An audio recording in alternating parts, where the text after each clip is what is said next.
No matter what you're doing right now, clearly you've listened to us because you've got time for a quickie. So yes, let's get on with it. This is Ghosts of Boyfriends Past. We got stories today. There's stories of, love gone wrong, sometimes love gone right if Tom gets his way. And usually we end on a Debbie Downer and I feel sad about it every week. That's right. Bit of a mixed bag on today's I've got quickie. only shitty stories today. I got some good, some bad, some ugly. I can open with a good and then we can just take the trajectory down if you'd like. Yeah. So this is a cute little how we met one. I saw him in the grocery store and I thought he was handsome. I approached him in frozen foods as he was looking at a 5-pound bag of chicken nuggets. I asked if he was married, and when he said no, I asked if he would like to take me out sometime. I mean, shit, the guy's got chicken nuggets. That's good taste. He put the bag of chicken nuggets on his head like he was about to pass out, and we both laughed.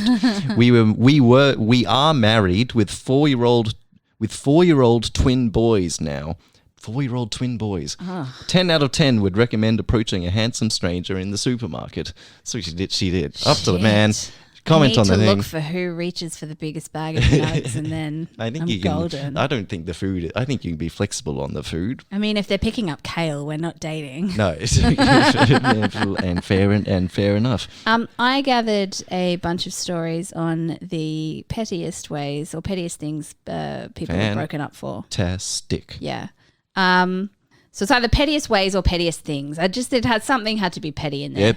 Yep. So one of them is I lived in an all-girls dorm room and my guy called me to open the door for him. I thought it was so sweet for him to surprise me, only when I got there, another girl was coming to the door at the same time and she was like, I told you I was on my way to the door. He never even made eye contact with me. He just walked upstairs with her. I don't think we talked again after that. I just took that lesson and moved the fuck on.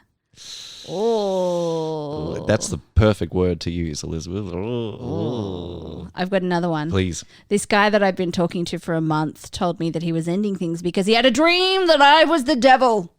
He said,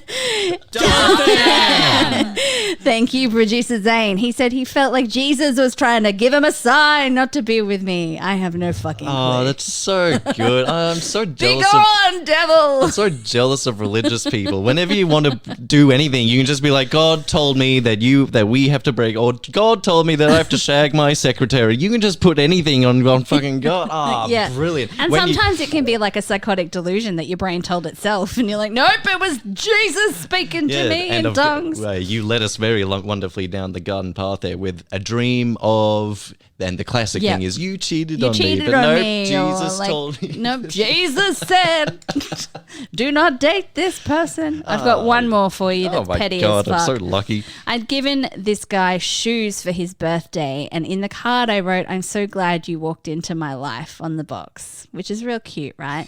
We broke up a few months later and he gave the shoes back and said, have fun walking out of mine.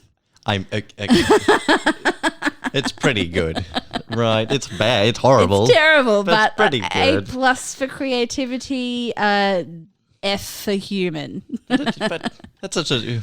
Some people have to win the breakup, right? They have to get the last word. Hi, I'm the problem. It's me. I was being considerate and saying and giving you the grace of some people, but some people have to win the relationship. All right, what you got? I got a couple of little bad ones to take us out. By bad, I mean I suppose overall negative. Not that I don't want to call any story bad over others. So, it's so classic and pathetic, it will sound sitcom-y, but I found a long blonde hair in our bed. I'm a short-haired brunette. He had a buzz cut. When confronted, he shrugged and said, well, what are you going to do about it anyway? Dump me? Question mark.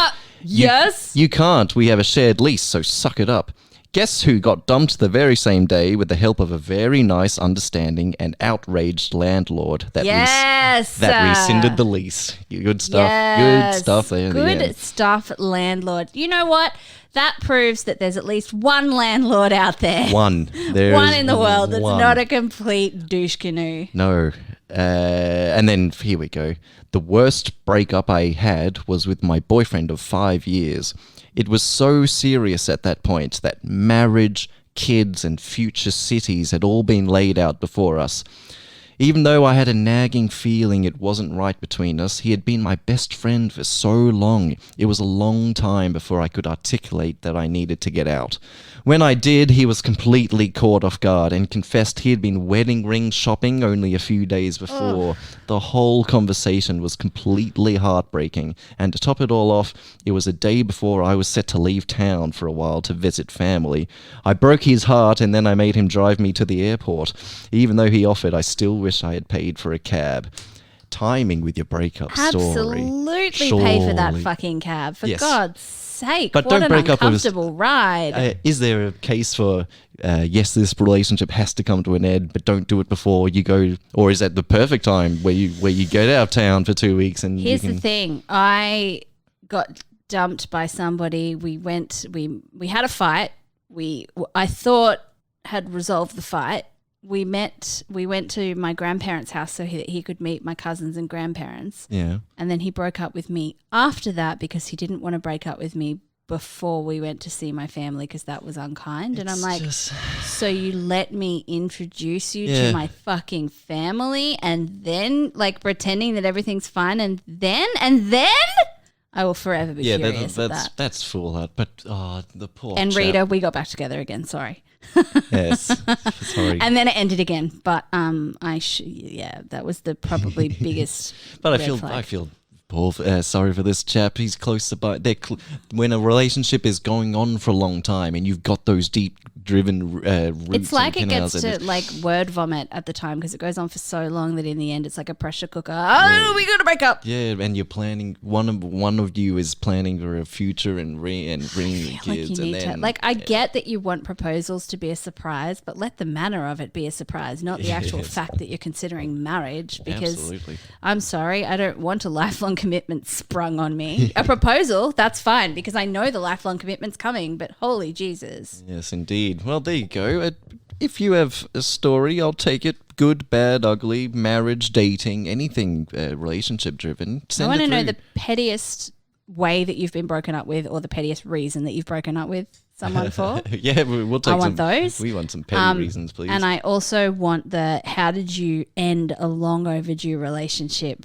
Like when it was long overdue to end, I want to know how you ended it or how someone ended it. And a relationship that you've been in for a good amount of time. Is it word vomit? Was it death of 1,000 cuts? Did I need to know these breakup stories. Send them through to ghostsofboyfriendspast@gmail.com. But rate and review the show. That helps us. That's it really does. And even just sharing it with a coworker helps us as well because spread the love around. We want people to be learning lessons left, right, and center from us. In the meantime, I guess, I don't know, what's a lesson from this couple of stories? So don't be a petty bitch, or do, and tell us about it.